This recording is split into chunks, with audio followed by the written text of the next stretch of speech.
Tangkap Edi Mulyadi, caleg gagal PKS, sebut Kalimantan sebagai tempat jin buang anak. Ini ada sebuah tempat elit, punya sendiri, yang harganya mahal, punya gedung sendiri, lalu dijual, pindah ke tempat jin buang anak, ya, lalu nyewa. Pasarnya siapa? Kalau pasarnya kuntilanak, genderuwo, ngapain gue bangun di sana?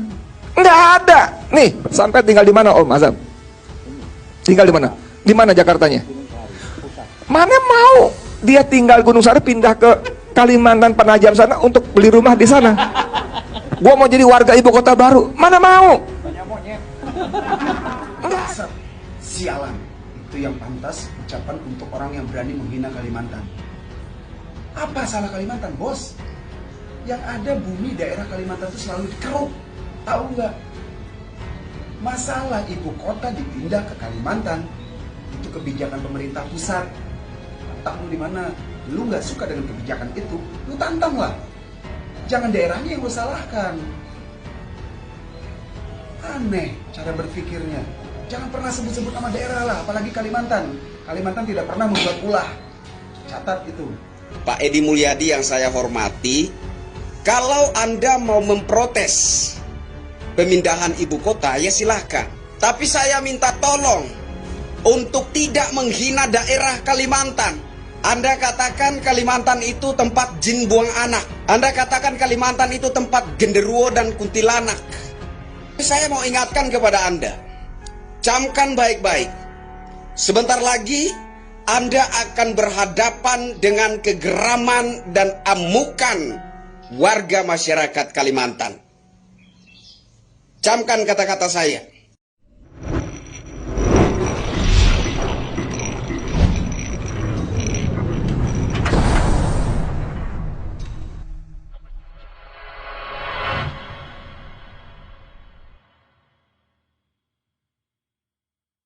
Jika kamu tidak setuju ibu kota negara dipindah ke Penajam Kalimantan karena alasan-alasan masuk akal, ya oke, silakan saja. Nggak ada yang melarang, tidak ada yang menghambat, karena sebab setiap orang itu bebas menyampaikan pendapatnya. Dan tentu saja selama pendapat itu tidak berdasarkan hoax dan fitnah, it's okay, it doesn't matter, gak masalah. Nah, katakanlah Anda contohnya nih, mungkin nggak setuju kalau ibu kota negara dipindah karena lokasi tempat pindahnya nggak pantas jika dilihat dari berbagai aspek, misalnya kontur tanahnya mudah goyang, atau mungkin Anda nggak setuju karena merasa Jakarta masih layak sebagai ibu kota sekalipun sudah sedang dalam proses tenggelam, atau mungkin juga merasa bahwa tidak ada urgensi pemindahan ibu kota pada saat negara masih belum punya kemampuan finansial untuk melaksanakan proses pemindahannya sebab pemindahan itu butuh biaya yang besar. Anda bebas mengatakan itu masuk akal. Nah, tapi Anda tidak bebas menyatakan penghinaan terhadap tempat tertentu yang dihuni oleh penduduk yang punya harga diri tersendiri. Intinya Anda tidak diperkenankan menghina orang lain dengan cara yang sangat keji. Anda juga tidak diperkenankan menyampaikan opini berdasarkan hoax dan fitnah. Nah, kali ini justru yang tidak diperbolehkan inilah yang dilakukan oleh Edi Mulyadi. Masih ingat dengan Edi Mulyadi? Itu loh si caleg gagal dari PKS yang mengadakan liputan hoax KM50 tempat matinya 5 pengawal Rizik. Edi mengatakan bahwa Penajam atau Kalimantan sebagai tempat jin untuk membuang anak, lalu menyebut pembeli properti di sana adalah kuntilanak dan genderuwo, serta mengatakan hanya monyet yang mau tinggal di ibu kota negara baru. Sedihnya, semua yang ada di situ malah tertawa terbahak-bahak seolah penghinaan ini adalah sebuah lelucon.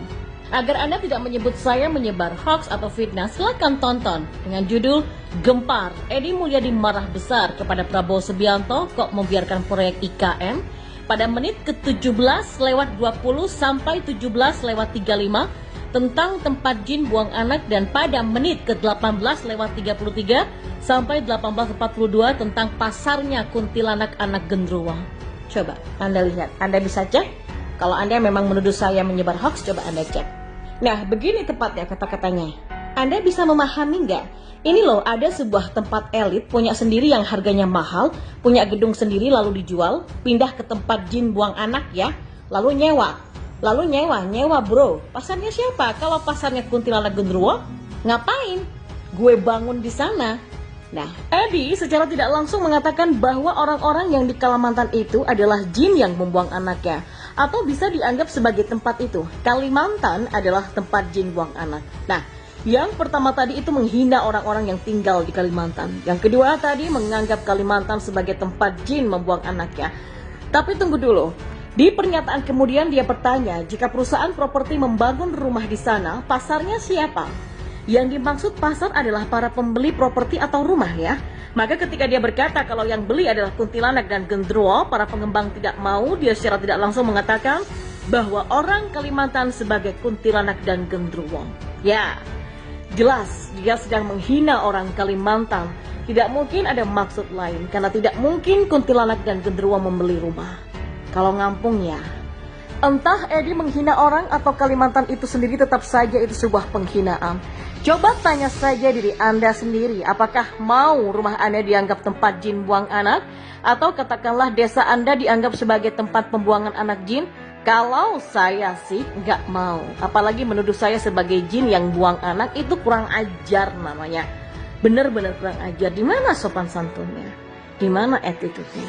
Kalau tempat Anda dianggap sebagai tempat jin yang buang anak, itu sama saja mengatakan Anda sebagai jin yang kebiasaannya buang anak. Ini maksudnya apa, Edi?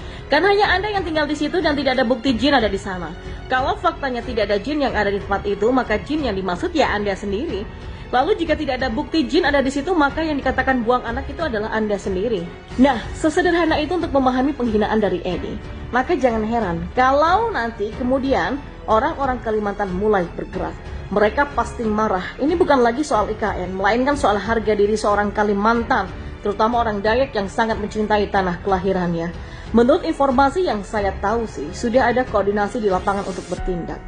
Sadar atau tidak, sebenarnya Edi sedang menunjukkan apa yang ada di dalam pikirannya tentang Kalimantan. Dia ini sepertinya masih menganggap Kalimantan itu sebagai sesuatu yang aneh, baik orang atau tempatnya.